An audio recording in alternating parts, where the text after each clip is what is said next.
You guys, this is Navinad. We are playing a $10 heads up sit and go. I just got my butt cracked very bad at NL25 heads up. Lost 3 buy-ins before I called it quits. And so we're playing SnG. This will limit my loss exposure in case I'm tilting and don't realize it. It's a $10 buy-in. Okay, so right off the bat we get a nice min 3-bet, which is usually a good sign that we're up against a pretty terrible player, which we like. I don't know why I stuck around for 3 buy-ins in that last match. The guy wasn't that bad, but you know, he wasn't that good either. He just was holding over me and coolering me every other hand. Okay, so we get 3-bet and then we face the kind of big continuation. I don't know. I guess it's sort of standard these days. And I don't really think there's much we can do with our 6s. Yeah, we're folding the best hand here some of the time. But on this board, it's just too coordinated with things that we don't have. There's just not going to be any good turn cards that are going to come out and make us feel very confident or comfortable other than the 2 6s. And that's probably not the best situation to be in. 4 times the big blind on the button, and we have a king 4 offsuit. I'm gonna fold here. I'm gonna see if he's gonna start like changing his bet sizing around, or if he's gonna stick with the standard. That's gonna have an impact on what range I'm willing to continue against his various open sizes with, if there are various open sizes.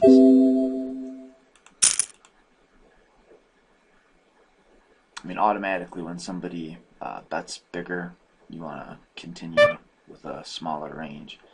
So this is usually a really weak bet, and it could be that he's got the same hand we have. Could be he's got like a bottom pair. And we can float this, or we can raise, and I think I want to just, it's close. I think I want to just take the price here. And I'm getting such a good price to draw. I don't mind just taking the price. And it's not going to make any sense for him to buy here, because I don't think he's doing this with a 10 on the flop. So now we can put in our raise and probably win it a lot right here.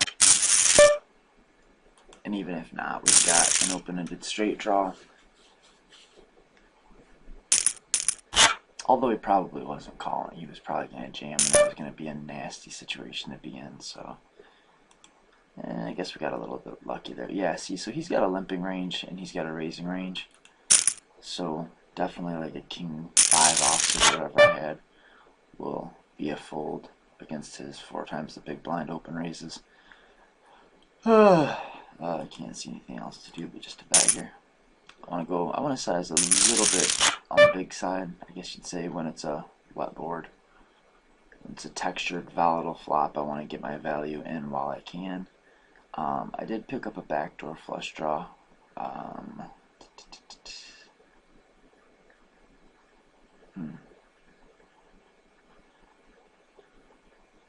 think I probably do just a little bit better betting than check calling.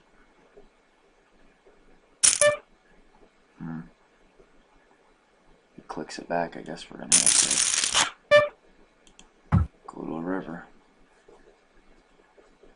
It's just a really bad run out, really unfortunate run out. Not much we can do here, but just say, nice hand.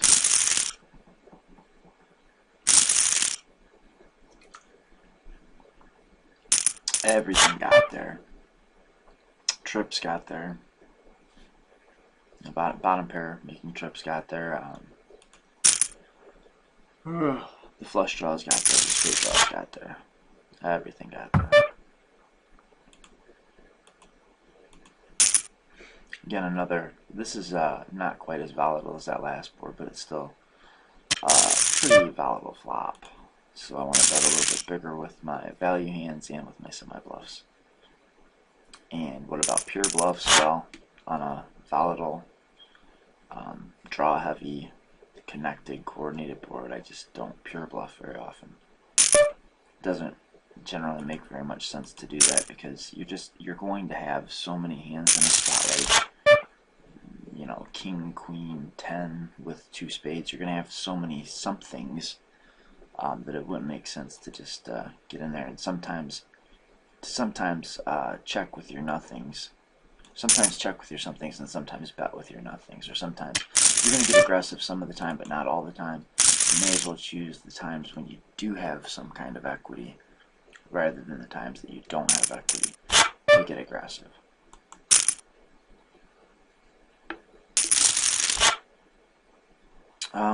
Nice dry flop, and we've got some equity. We're gonna make a C right here.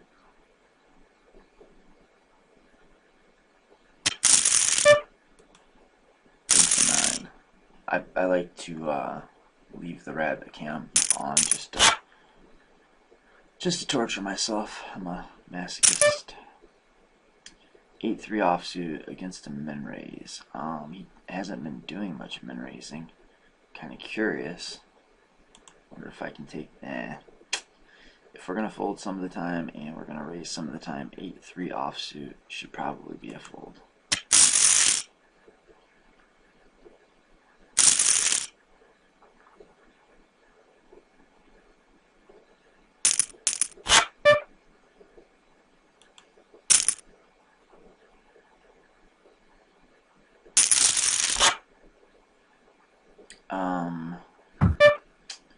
Pretty good flop to c-bet air, but I kind of think I should have gone a little bit on the bigger side, because I am just going to take one stab at it and then be completely done. So I don't really want to allow him to get in there and goof around with like calling with the bottom pair to see if he improves, or you know, give him a nice small re-raise sizing. So I think I should have went just a little bit bigger there, but you're boring. Okay. I'm boring. Don't know what that means. So he didn't raise. Got overcard, flush draw, the 3, 4, 5. So we just bet, and now we've got the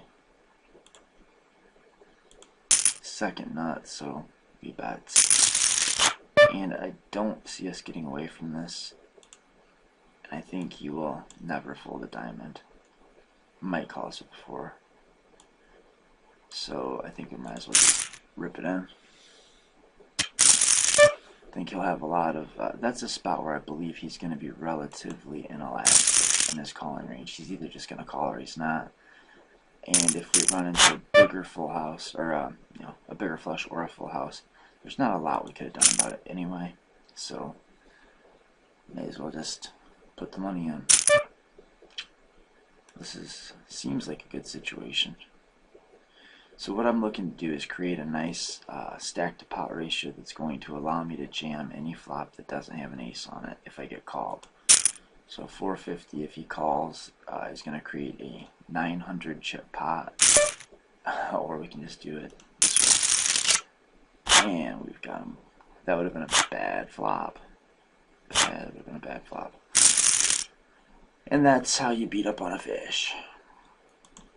And for sure we're going to accept the rematch. And for sure he is not going to accept the rematch. Until next time, guys. Navanad. Over and out.